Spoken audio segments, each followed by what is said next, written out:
नमस्कार प्रिय विद्यार्थियों। सिंधु घाटी सभ्यता जो रीट भर्ती और सामान्य ज्ञान में उपयोगी है। सबसे पहले हम देखते हैं सिंधु घाटी जो सभ्यता है उसकी लिपि कैसी थी।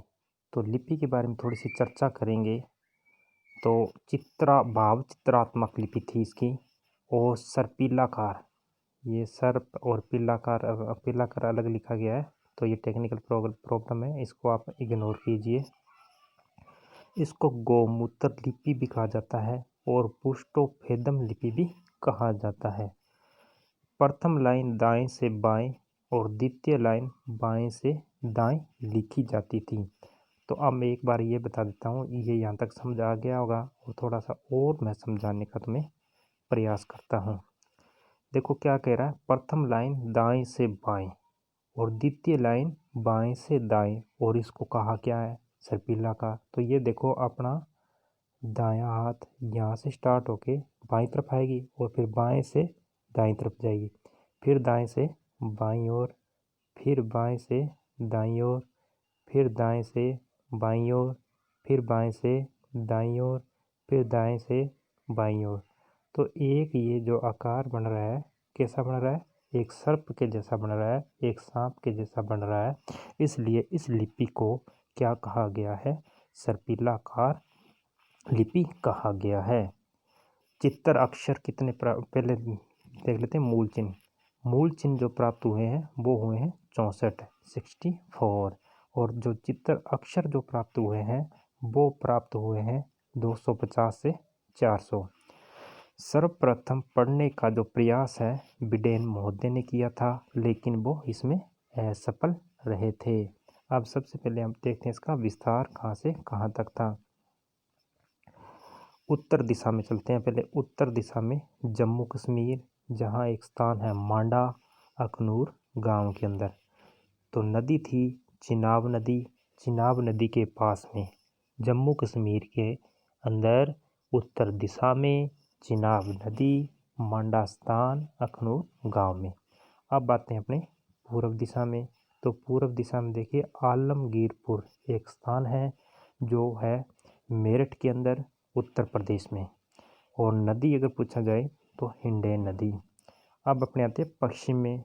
तो पश्चिम में देखिए पाकिस्तान में सुतकांगेडोर जो बलूचिस्तान के अंदर है, दस्क नदी के पास में। और दक्षिण दैमाबाद, इससे आप अपनी जो ट्रिक बना के भी याद कर सकते हो। तो दैमाबाद कहाँ है, महाराष्ट्र में परबरा नदी के पास में। परबरा नदी के पास में ये जो सभ्यता है ये विकसित हुई थी, और परबरा नदी है गोदावरी नदी की सहायक नदी। तो इसका जो संपूर्ण क्षेत्रफल जब स्टार्टिंग में जो मिला था, यहाँ से देखो, यहाँ से लेके यहाँ जम्मू कश्मीर और यूपी और ये अपना दैमाबाद जो महाराष्ट्र में, इतना इतना इतना और इतना जो क्षेत्र अगर अपने मिला दिया जाते हैं तो ये जो क्षेत्र था शुरुआत में जो मिला था वो कितना था, 12,99,600 वर्ग किलोमीटर। लेकिन अब वर्तमान में कितना हो गया है, और स्थान जो मिले हैं, काफ़ी स्थानों की खोज भी हो रही है और भी मिल रहे हैं। तो उसका जो क्षेत्रफल हो गया है वह हो गया है 20 लाख वर्ग किलोमीटर। तो सबसे पहले इसके अतीत के बारे में थोड़ा सा पढ़ने का प्रयास करेंगे। अतीत 1826 में चार्ल्स जो मेसन था उसने इसका पता लगाया, लेकिन उसके बाद उसने क्या किया, 1842 के अंदर एक लेख प्रकाशित करवाया था कि यहाँ कोई भारत के अंदर कोई प्राचीनतम नगर है या प्राचीनतम कोई सभ्यता है, और उसने हड़प्पा सभ्यता का सबसे पहले उल्लेख किया था। किसने किया था, चार्ल्स मेसन ने 1826 में, और लेख प्रकाशित करवाया था 1842 में। आगे देखो 1851 से 1853 अलेक्जेंडर कनिकम जो भारतीय पुरातत्व विभाग के निदेशक भी थे।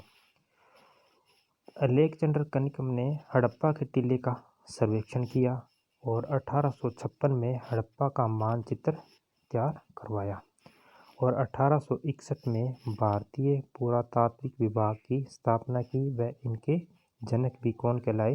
अलेक्जेंडर कनिकम।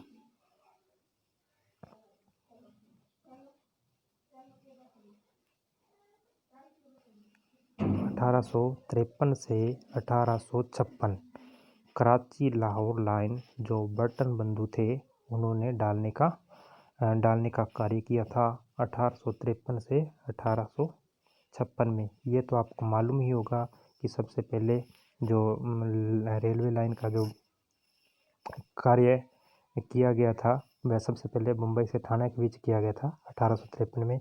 उसके बाद कराची से लाहौर लाइन डाली गई और ये बर्टन जो बंधु थे ये दो इंजीनियर थे जिनका नाम था, एक का नाम था जॉन बर्टन और दूसरे का नाम था विलियम बर्टन। ये दोनों भाई थे। इनके आदेश से ईंटें निकाली गई। इनके आदेश से क्या निकाली गई थी? ईंटें निकाली गई थी। लेकिन इन्होंने वहाँ से ईंटें निकाली, इनको ये तो पता चला कि यहाँ कोई पुरानी बिल्डिंग रही है या पुराना कोई गांव रहा होगा, तो ये पूरी जानकारी इनको नहीं प्राप्त हुई थी कि यहाँ कोई पहले भी कोई सभ्यता हुई है। तो भारतीय पुरातत्व विभाग के जो निदेशक थे जॉन मार्शल, उनके निर्देशन में जो खुदाई का कार्य है वह किया था 1921 में दयाराम साहनी ने। 1921 में दयाराम साहनी ने, इन्हें राय बहादुर दयाराम साहनी भी किया। इन्हें कहा जाता है नामकरण। जो इस सभ्यता का नामकरण सबसे पहले सिंधु सभ्यता जो नाम है वह दिया था जॉन मार्शल ने, और सिंधु घाटी सभ्यता का जो नाम है वह दिया था रफीक मुगल ने, डॉक्टर रफीक मुगल ने। आशा करता हूँ यहाँ तक आपको समझ आ गया होगा। पहला जो नगर है हड़प्पा, इसकी खोज है 1921 में दयाराम साहनी ने की थी। जो स्थान कहाँ है? पाकिस्तान के अंदर है, मोटे गोमरी। और वर्तमान जो नाम है मोटे गोमरी का वह है साहिवाल। आपसे ये भी पूछ सकता है कि इसकी खोज कब हुई थी? तो 1921 में। किसने की थी? राय बहादुर दयाराम साहनी ने। स्थान कहाँ है? ये वर्तमान में पाकिस्तान में है, मोटे गोमरी जिला है। और उस मोटे गोमरी का जो वर्तमान जो नाम है वह है साहिवाल। नदी, काफ़ी बार नदी पूछता है, तो नदी थी रावी। और इसी नदी रावी नदी के पास में, जैसे मैं आप आगे चल के आपको इसका चित्र भी दिखाऊंगा, रावी नदी के पास में नाव के साक्ष्य मिले हैं। अर्थात उस समय जो सिंधु घाटी सभ्यता के जो लोग थे वह नाव का प्रयोग भी करते थे। यह हमें ज्ञात कहाँ से हुआ है? हड़प्पा से।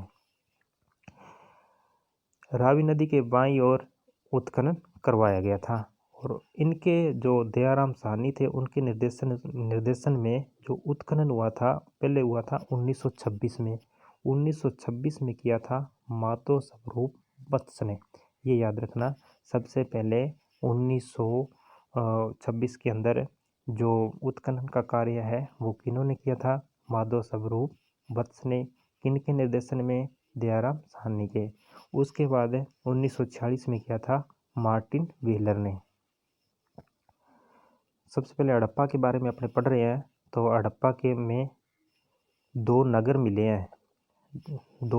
हैं दो भागों में। एक को कहा गया है पूर्वी टीला और एक को कहा गया है पश्चिमी टीला। एक जो पूर्वी टीला था वह था नगर टीला था जन सामान्य का निवास स्थान। पूर्वी टीला नगर टीला जन सामान्य का निवास स्थान। इस तरह से अपने को याद करना है। इस तरह से अगर याद करोगे तो जल्दी याद हो जाएगा। पहले क्या करोगे?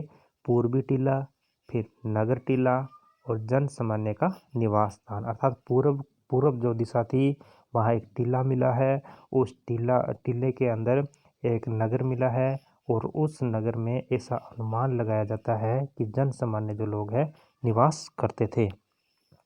अब आ जाते हैं पश्चिमी टीले पे, इसको भी ऐसे याद करेंगे, पश्चिमी टीला, दुर्ग टीला, इस तरह से। तो पश्चिमी टीला है, वहाँ एक दुर्ग मिला है, यहाँ अर्थात जो इन जन सामान्य लोगों पर जो नियंत्रण रखते थे वह लोग यहाँ निवास करते थे। इसको माउंट एबी भी कहा गया है। पश्चिमी टिल्ले को, दुर्ग टिल्ले को माउंट एबी कहा है। ये किसने कहा है, ये क्वेश्चन आपसे पूछ सकता है। तो ये कहा है मार्टिन व्हीलर ने। किसने कहा है, मार्टिन व्हीलर ने ये कहा है। तो ये आपसे पूछ सकता है एग्जाम के अंदर, ये इसको थोड़ा सा अच्छी तरह से देख लें। अब यहाँ साक्ष्य क्या क्या मिले हैं इसके बारे में अपने थोड़ा सा अध्ययन करेंगे। तो सबसे पहले यहाँ नाव के साक्ष्य रावी नदी थी, जैसे मैंने आपको दिखाया भी था, रावी नदी के बाईं ओर नाव के साक्ष्य मिले हैं। गेहूं के साक्ष्य मिले हैं, अर्थात विशाल अनागार भी यहाँ प्राप्त हुआ है। जौ के साक्ष्य मिले हैं। मकान के दरवाजे आमने सामने गलियों में न कि मुख्य सड़क की ओर। अब देखो ये बात आपको समझ नहीं आई होगी, लाइन जल्दी बोल गया मैं। इसके कहने का मतलब है जो मकान इस तरह से जो सिंधु घाटी सभ्यता का जो नगर था, ये मुख्य सड़क है, ये आ गई आपकी मुख्य सड़क है। तो मकान के दरवाजे इधर नहीं खुलते थे, हड़प्पा के अंदर इधर नहीं खुलते थे, ये गलियों के अंदर, ये जो गलियां बनी होती है ना गाँव के अंदर, मुख्य गली नहीं, जो सामान्य गलियां बनी होती थी, उन गलियों के अंदर ऐसे खुलते थे, अर्थात आमने सामने, न कि मुख्य सड़क के अंदर। या तो ऐसा उन्होंने इसलिए किया होगा धूल या मिट्टी से बचने के लिए, क्योंकि यहाँ ट्रैफिक वगैरह जो आवागमन है बहुत ज़्यादा होता होगा, तो इसलिए, या किसी सुरक्षा की दृष्टि से ऐसा किया होगा। लेकिन थोड़ा सा और पढ़ लेते हैं अपवाद के रूप में। लोथल में केवल ऐसे साक्ष्य मिले हैं या मकान के दरवाजे मुख्य सड़क की तरफ खुलते हैं। एक केवल लोथल ही ऐसा नगर मिला है सिंधु घाटी सभ्यता का, यहाँ जो दरवाजे हैं, ये जो मुख्य सड़क हैं, ये जो मकान हैं और मकानों के दरवाजे हैं मुख्य सड़क की तरफ खुलते थे। और बाकी जो नगर मिले हैं वहाँ मुख्य गलियों में न खुलकर सामान्य गलियों के अंदर आमने सामने खुलते थे। अब ये देखिए, ये नगर है और इसमें देखो क्या कह रहा है, हड़प्पा, मोहनजोदड़ो, कालीबंगा, लोथल, धोलावीरा और राखीगढ़ी इसके प्रमुख केंद्र थे। जो प्रमुख केंद्र माने गए हैं हड़प्पा, मोहनजोदड़ो, कालीबंगा, लोथल, धोलावीरा और राखीगढ़ी। दिसंबर 2014 में एक खुदाई हुई और उस खुदाई में एक गांव मिला विरडाणा, जिसको सिंधु घाटी सभ्यता का अब तक का खोजा गया सबसे प्राचीन नगर माना गया है। तो ये आपको ध्यान रखना है, विरडाणा, और इसको सबसे प्राचीन नगर माना गया है। और इसकी जो खुदाई है दिसंबर 2014 में हुई थी। ये था मोहनजोदड़ो, इस तरह से। ये देखो हड़प्पा, ये रावी नदी है और रावी नदी के अंदर ये जो नाव है, ये देखो नाव के साक्ष्य मिले हैं, गेहूं के साक्ष्य मिले हैं, जौ के साक्ष्य मिले हैं। ये देखो नाव, याद हो गया होगा आपको अच्छी तरह से। ये है हड़प्पा सभ्यता का कालानुक्रम विकास यात्रा। ऐसी देखो, ये जैसे मैंने बताया था, ये देखो मुख्य सड़क है और मुख्य सड़क के अंतर्गत है जो दरवाजे हैं वह नहीं खुल रहे हैं, और जो दरवाजे हैं वो कहाँ खुल रहे हैं, गलियों के अंदर। मकानों के जो दरवाजे हैं गलियों के अंदर खुल रहे हैं, जैसा कि आपको चित्र में दिखाई दे रहा होगा। ध्यान से थोड़ा देखिए इसको। और इसके जो दरवाजे हैं गलियों में खुल रहे हैं, लेकिन लोथल एक ऐसा स्थान मिला है यहाँ जो मुख्य सड़क की तरफ जो दरवाजे हैं मकानों के खुलते हैं। ये देखो एक हड़प्पा सभ्यता सिंधु घाटी सभ्यता का पहला नगर। इस तरह से देखो, इसमें और ही अच्छी तरह से आपको दिखाई दिया हुआ दरवाज़ों के बारे में। ये देखिए, ये था हड़प्पा नगर जो मिला है पाकिस्तान रावी नदी के तट पर, और सिंधु घाटी सभ्यता का नगर निर्माण है ये। अब बृहद स्नानागार जो मिला है, ये देखिए, यहाँ काफ़ी जो लोग हैं एक साथ स्नान करते होंगे, और ये संयुक्त व्यवस्था को एक की ओर इंगित करता है। और ये धोलावीरा जो गुजरात में मिला है। तो आशा करता हूँ आपको काफ़ी हद तक समझाया होगा, और इससे अच्छा और भी जो चित्रों के माध्यम से आपको समझाने का प्रयास करेंगे। आपको इस चैनल को सब्सक्राइब करना है, शेयर करना है, लाइक करना है। आज थोड़ी सी मेरी तबीयत ख़राब है और काफ़ी दिनों के बाद जो वीडियो बना रहा हूँ, इसलिए थोड़े से अगर कोई त्रुटि रही होगी तो उसके लिए मैं क्षमा चाहता हूँ। उम्मीद करता हूँ आप सभी घर पर सेफ होंगे। नमस्कार, जय हिंद।